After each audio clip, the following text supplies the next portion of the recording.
बिसाया गासिबो एग्जिकिउटिभ मेम्बारशिपखौ लानानै जोबोद गोनां माखासे आयदानि सायाव सावरायनाय जाबाय दा गिबियावनो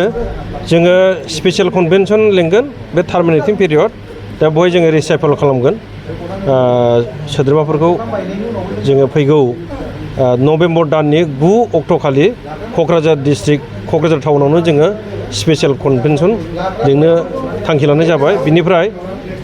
फैगौ बोसोराव बुंनोसै माने जानुवारिनि जोबथा सप्तायाव माने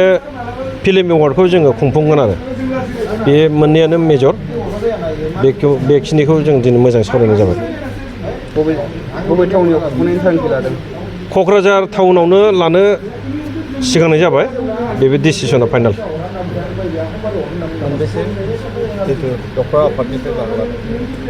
बेथ' गासिबो जिल्लानिफ्रायनो फैजोबगोन बेनिफ्राय जोङो गभर्नमेन्टखौबो इनभल्भ खालामगोन जों सान्दों देग्लाय गभर्नमेन्टजों सावरायनानै जोङो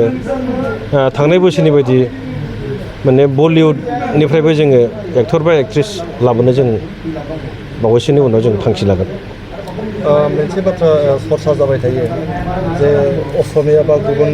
हारि हारिसाफ्रा हारिमु बिथिङाव दावगालांबाय खिन्थु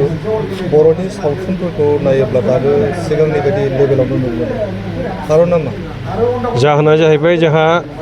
प्रडिउसार गैया आरो बिनिफ्राय रां बाहायनो हाया बे मथे माने गुबुन सावथुनफोरबायदि जोङो दाबो इसेबां डेभेलप खालामनो हायाखै थेवब्लाबो प्रडिउसार बिथांमोनहा गावसोरनि नाजानायजों गावसोरनि गोहोजों गावसोरनि सोलोजों बिथांमोना माने दिहुनगासिनो दं सावथुनफोरखौ बेनि थाखाय आं सावथुन दिहुनगिरि बिथांमोननो साबायखर होयो बिनि थाखायनो जोङो बे माने रावनिफ्रायबो जोङो सहाय मोनैनि थाखायनो हयथ' प्रडिउसारफ्राबो मार्केट गैयिनि थाखायनो जेरै रोखोम नांगौ बेबायदि माने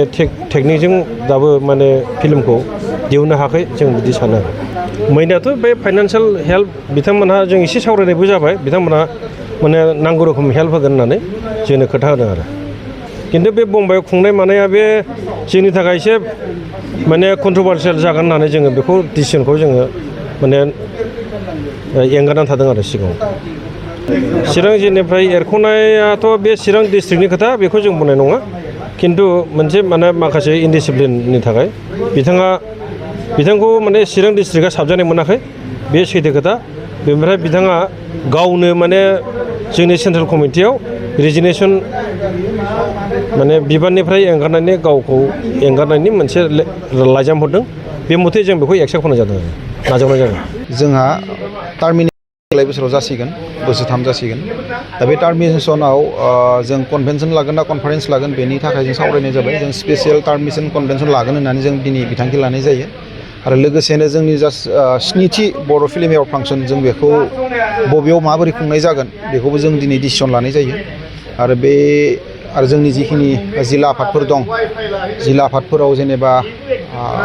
एसे दाबावनो गोनां जिल्ला आफाद लोगोसे माखासे जिल्ला आफादाव पर्ट पुलिसफोरनि किसुमान दाफामबावनो गोनां बडिफोरखौ इनकमप्लिट जानायफोरखौ जों कमप्लिट खालामनायनि बिथांखि लानाय जायो दा नभेम्बरनि 9 थारिखआव जों जोंनि स्पेसियेल टार्मिनेसन कनभेनसनखौ जों लानाय जागोन बेयाव बडि फर्मेसन जासिगोन आरो जानुवारिनि लास्ट उइक बेयाव जोंहा एवार्ड फांसना जासिगोन एवार्ड फांसनखौ जोङो देग्लाय क'क्राझार डिस्ट्रिक्टनि बेन्दोङावनो लानाय जागोन जानुवारिनि लास्ट उइकआव आर्टिस्ट ओरैनो बलिउड जोंहा जेनेबा थांनाय समफोराव जिखिनि गरजियासलि जालांदोंमोन एवार्ड फांसनफोरा जों एसे हिन्स मोनदों देग्लायनि सरकारा बेनिख्रुइ बांसिन मोजां खुंनानै होगोन होननानै बिथांमोना हिन्स होदों जोंनो बे लेखायै जों देग्लाय एसे आगै थाहाय बडि फर्मेसनखौबो खालामनाय जासिगोन आरो जोंनि जा स्पेसियेल कनभेनसन बेखौबो खालामनाय जासिगोन बेनि थाखाय जों दिनैनि बे सेरफांगुरियाव बे एक्जिकिउटिभ मिटिंखौ लानाय जाबाय आरो दिप्ति बसुमतारिया जिखिनि दिनै दावखोनानै दङ चाइनायाव बिथाङा इन्डियाखौनो रिप्रेजेन्ट खालामदों बिउटि कन्टेस्टआव बे समाव जिहेतु भटिं सिस्टेमावसो माने बे उइनिंनि रिजाल्टआ फैगोन नालाय बेखायनो जों गासैबो बर' रायजो राजाखौ बिथांखौ जों भट होनो थाखाय जोंनि बड' सिनियर आर्टिस्ट एस'सियेसननिफ्राय जोङो खावलायनाय थाबाय आरो बिथांखौ जाहाथे सापर्ट खालामो मेन्टेलि आरो भटिं खालामनानै जाहाथे सापर्ट खालामनानै देरहाहोनानै फैहोनो हायो बेनि थाखाय जों बड' सिनियर आर्टिस्ट एस'सियेसना रायजो राजाखौ खावलायनाय थायो